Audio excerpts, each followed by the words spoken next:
welcome to NGCOA, David Feherty. Thank you for being here. The nation's owners and operators of golf courses certainly look forward to what you have to say about a few of the issues that we grapple with. Right. So let's jump right into one of our interesting issues, and that is golf has always had this battle between tradition and progress. And I think since the recession, it's even more pointed at the golf course level. So with the traditionalists seem to still pay the bills, but there's this need to try to appease the millennial. So if you were a golf course operator, would you err on the side of tradition or change? I don't think there's any question that I would be for change. If you look at the history of the sport, there's always been change, from playing with a ball stuffed with feathers, to hickory shafts, to steel shafts, to changes in the rules. It's a work in progress. So, I think you have to adapt to the times, or you're in danger of becoming irrelevant. Yeah, I think a lot of folks believe that if you cater to the younger folks, you'll bring the older folks with you, but if you cater to the older folks, you'll alienate the younger folks. Yes, I think that's liable to happen if we head that direction. Future indicators for the participation in the game are very good. We're seeing junior participation rise, the diversity is improving. What do you think we need to do to secure that future? Well, I think if we take up less space, it was a big step in the right direction. And I've been saying this for years, and no one seems to take it seriously. And I think part of that is probably my personality. Maybe they're not meant to. Is we need to make the ball bigger. Mm-hmm. We've made it bigger once before. We went from 1.62 diameter to 1.68, and golf courses have become so hard because the scoring is so good at the professional level. At the tour pros level, the standard of play is just phenomenal. Mm-hmm. It really is. Golfers just keep getting better, but they're not really getting any better at the amateur level. Right. And golf courses aren't just becoming out of reach in terms of length. Everyone wants to play from the back tees. It takes forever to play. I hear it all the time that our old golf courses are becoming irrelevant. The old hazards aren't in play anymore. Well, if the golf ball were a little bigger, say a couple of hundredths or a couple of thousandths of an inch even, the ball is not going to go as far. Mm-hmm. It's going to spin more. It'll be a little more difficult to hit straight. It'll bring back all of those hazards if we get it to the right size. Back into play, make our old courses relevant again, and solve a lot of problems. Manufacturers can create what they want. Right. If the ball is big enough. We're even hearing the USGA and Mike Davis talk about those very things, about seeing a day when we change the ball so that these courses are more playable. Well, we missed the opportunity to change the ball, decades ago when Jack Nicklaus said, "Hey, I think the ball's going too fast," but apparently he wasn't an expert. Well, interesting. Speaking of that, as far as like expectations at the tour versus the amateur level, course conditioning. We've got a real issue in the United States, and in fact, some are predicting that water access, water pricing could actually close golf courses down in the future. And so superintendents are doing a beautiful job working with less resources. But the golfer, do you think that they will accept Browning conditions and a different golf course in the future when what they see on television is so pristine? Well, I hope so. Golf was never meant to be played from one perfect surface to another. Back in the middle of the 1800s at St. Andrews, they raked the greens. They didn't cut them. The rules and golf clubs were designed to play from horses' hoof marks and wheel ruts, whatever. I think the game was a lot more interesting back then. I think we've got to accept that we use too much land and we use too much water. The Superintendents Association is just, I am absolutely blown away every week on tour, the job that they do. I don't think the general public is aware of just what a conjuring trick it is to keep a golf course in those kinds of condition, that they have, with the grass cut at 1/10 of an inch, and the amount of machinery and skill and science that's involved in it. They've become scientists, not just grass cutters. Oh no, they're not grass cutters anymore. No, they're bona fide scientists. Yeah. So you're a pretty snazzy dresser. What do you think about dress codes and where they should go? Stay the same?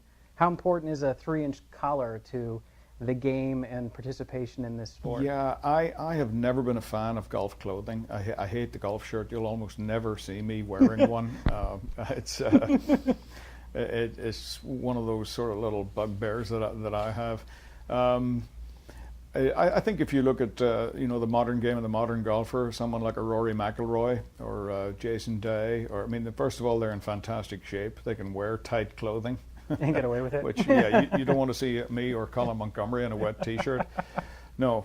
And I mean, pants are pants. Ricky Fowler will be out there with his little ankle snatchers, every now and then. It's kind of nice to see that, a little bit of a change. And anybody that dresses a little differently, someone like an Ian Poulter, for instance, when he first comes out on tour, everyone says, well, hey, you'd better be able to play if you're going to dress like that. And that's the truth. When Ricky Fowler first came out on tour, he, people, all orange, really, you better be good. And he is good, really good. So I think it's nice when someone shows up in something that's a little bit different. Yeah, that's good. So if you were talking to a parent that has a 9-year-old girl thinking about what sport to get into, why golf over soccer? Well, you can play golf for the rest of your life. I think that's the main thing. It's a sport that breeds, tremendous discipline, self-confidence, and awareness of the environment. There are so many positives in golf. If the game is taught properly and the etiquette is taught properly, it's the kind of etiquette that's dying out in other sports. We see so much head-to-head, and I hear it all the time. Where the supporters of teams hate each other. I don't like to hear that. I really don't. I mean, I think we should teach our children that it's supposed to be fun, and that one special moment when a child gets it up in the air for the first time, and hits it out of the middle of the club face, that look on a child's face is really something that I really enjoy. Both of my kids are in PGA Junior League golf. Yeah. And to watch the teams shake hands before, how they encourage each other, even when someone on the other team has a great shot, they all say great shot. Where do you see that in any other sport, where the opposing team is congratulating you on a wonderful basket or hit down the middle or whatever it might be? So it's a nice thing. Well, it's a little wussy in one sense, but in the other, there's the you can still have the killer instinct in it as well. You can still want to win. Yeah. But there's a respect and for the tradition of the game and the rules that's I think inherently good about golf. You can win without sacrificing those values. Yeah. Yeah, that's nice. So there's a lot of talk about technology in golf, not just balls and sticks, but Top Golf and the customer experience and mobile apps and all of that. I'm pretty bullish on golf simulators. The technology today is amazing. Have you participated in simulators? Have you seen the technology? And do you think that could be an antidote to the bad weather days, to the, we want to go somewhere and play for 60 minutes and have a beer and have a great time with our buddies? Do you see that as a possible avenue for the future of golf? I think it's terrific. Any of the peripheral activities, that maybe aren't on green grass, that get people interested in the game of golf, I'm all for it. In terms of technology, the simulators are just incredible now. I grew up with, bar games, and stuff like that. Darts. Darts, yeah, exactly. No, I think it's terrific to see, anything outside of the actual, playing the game that gives you a sense of what it might be like to be on a golf course. Can only help. Yeah, the technology is amazing now. So if you owned a golf course, what would the customer experience be like at your place?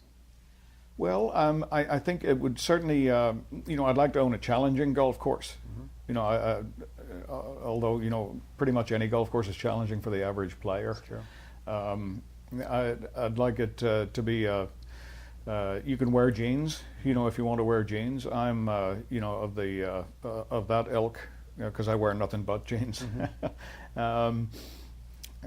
But you got to wear a shirt. Yeah. That's where you draw the line? That's where I draw the line, yeah. I mean, I've been at several golf clubs where, and they're always all-male clubs, where you actually don't have to wear a shirt, and it's really not a pretty sight. That's just one of those things that I would have to insist upon. And that's going to kill the game. But the atmosphere in the clubhouse, I would like to think it would be pretty jovial, good food, exercise facility. There's a friend of mine in Sioux Falls, has a program called Great Life, where he's been buying golf clubs and providing this kind of a service where it's access to a gym and a nice restaurant and a good quality of golf course, and a family environment. That's nice. Very good. And what would be the beverage of choice at your facility for your customers? Oh, the beverage of choice. Well, I'm kind of limited in my my situation for that one. They'd have to serve Guinness. Yeah. Yeah, they'd have to serve Guinness, though. Yeah. Well, thank you for being here. We appreciate you spending a little time with us today. My pleasure.